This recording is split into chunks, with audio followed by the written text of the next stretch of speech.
माझा राजकीय प्रवास इथपर्यंत आलेला आहे। पहिल्यांदा स्वर्गीय मुंडे साहेब 1900 म्हणजे ते साल आठवत नाही पण त्यांचं वय आठवतं।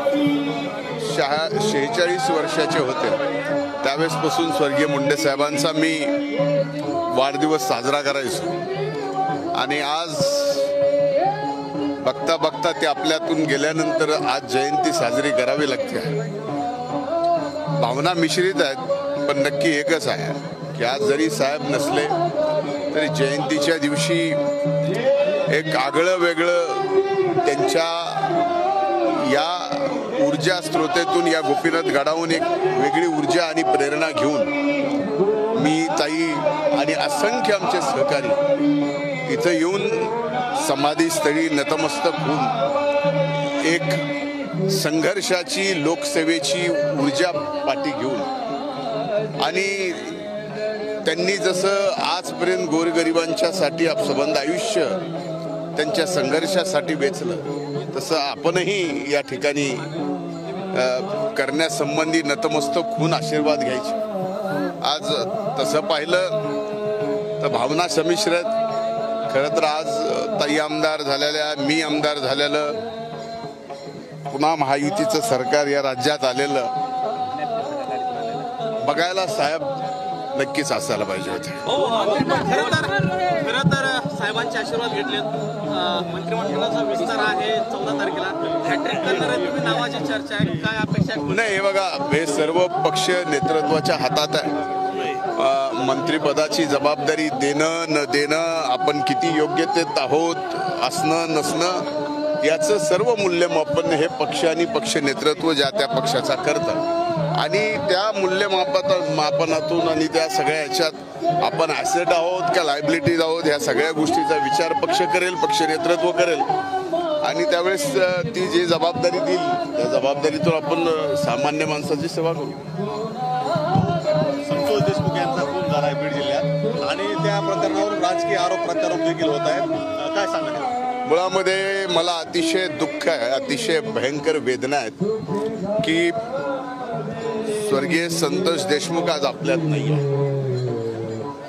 आणि ज्या प्रकारे ह्या घटना घडल्या त्या या कुठंतरी बीड जिल्ह्याला काळीमा फासणार आहेत। यामध्ये जे कोण दोषी असतील त्यांच्यावरती कडक कारवाई झाली पाहिजे आणि कडक कारवाई करताना कोणीही असो त्याला कसल्याही प्रकारे सोडलं गेलं नाही पाहिजे ही भूमिका स्पष्टपणानं पहिल्यापासून राहिलेली। या प्रकरणातच नाही, अशा दुर्दैवी कितीही प्रकरणं झाली त्या बाबतीमध्ये पण एक भाग बघितला तर मी स्वतः अगोदरच याबाबतचं पत्र पोलीस मुख्यालयामध्ये दिलेलं आहे आणि या बाबतीत ज्यांनी कुणी हे प्रकरण केलंय जे खरे हत्यारे आहेत त्यांना कठोर ती कठोर कारवाई व्हावी आणि स्पीड ट्रॅक कोर्टामध्ये हे प्रकरण चालवलं पाहिजे, त्याशिवाय लवकर न्याय मिळणार नाही आणि ज्यांनी कुणी केलंय त्याला शिक्षाही मिळणार नाही।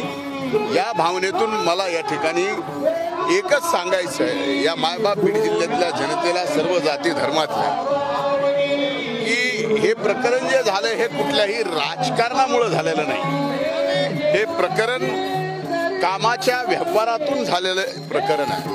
त्यामुळं आता अशा प्रकरणामध्ये राजकारण आणून पुन्हा जात पात धर्म करून खऱ्या अर्थानं संतोष देशमुखवर जी हत्या झाली त्या बाबतीमध्ये आपण त्याला न्याय देतोय का आपण आपलं वेगळ्या पद्धतीचं राजकारण करून दुसऱ्याला दोष देऊन आपली राजकीय पोळी साधून घेतोय हे सुद्धा बघायला पाहिजे। हे आपल्या बीड जिल्ह्याला परवडणारं नाही।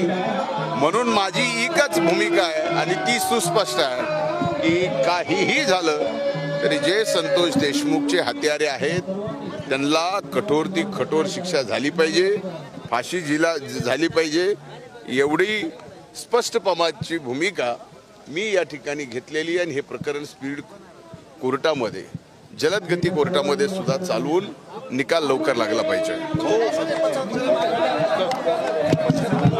एक लक्षात घ्या, अमोल दुबेचं प्रकरण आहे, आणखीन एक प्रकरण आहे। या बाबतीत पोलिसांना मी अनेक दिवसापासून या ठिकाणी या सगळ्या प्रकरणं झालेली आहेत.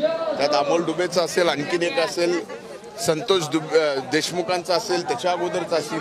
ही जी काही प्रकरणं आहेत, या प्रकरणाच्या बाबतीत वारंवार पोलिसांना सांगितलं, पण या काळात आपल्याला माहिती आहे सरकार स्थापन झालंय, पण स्थानिक जबाबदारी आणखीन कुठलीच कुणाला मिळालेली नाही आहे. आणि या सगळ्या गोष्टीमुळं पोलिसांना स्पष्ट शब्दात सांगितलंय की कायदा आणि सुव्यवस्था कुठंतरी बीड जिल्ह्याचा बिघडताना दिसतंय आणि पोलिसांनी त्यामध्ये तात्काळ लक्ष घातलं पाहिजे. आणि मला असं वाटतं की हे सगळी परिस्थिती झाल्यानंतर पोलीस नक्कीच याच्यात जास्तीचं लक्ष घालतात. असा आरोप करत आहेत की बीडचं पुन्हा एकदा बिहार होतंय असा आरोप. हे बघा, जे विरोधक एक माझी हात जोडून विनंती आहे, असा महाराष्ट्रातला कुठला जिल्हा आहे का की जिथं खून वगैरे झाला नाही, जिथं हत्या झाली नाही, जिथं चोरी झाली नाही, जिथं किडनॅपिंग झाली नाही? ह्या सगळ्या महाराष्ट्रातल्या प्रत्येक जिल्ह्यात, देशातल्या प्रत्येक जिल्ह्यात या ठिकाणी होतं. मग बीडचाच बिहार झाला का? आपण आपलीच लोक आपल्याच मातीतली का म्हणतो? हा घटना झाली ती अतिशय दुर्दैवी आहे, क्लेशदायक आहे, संताप आणणारी आहे. पण कृपा करून बीड जिल्ह्याला बदनाम करू नका.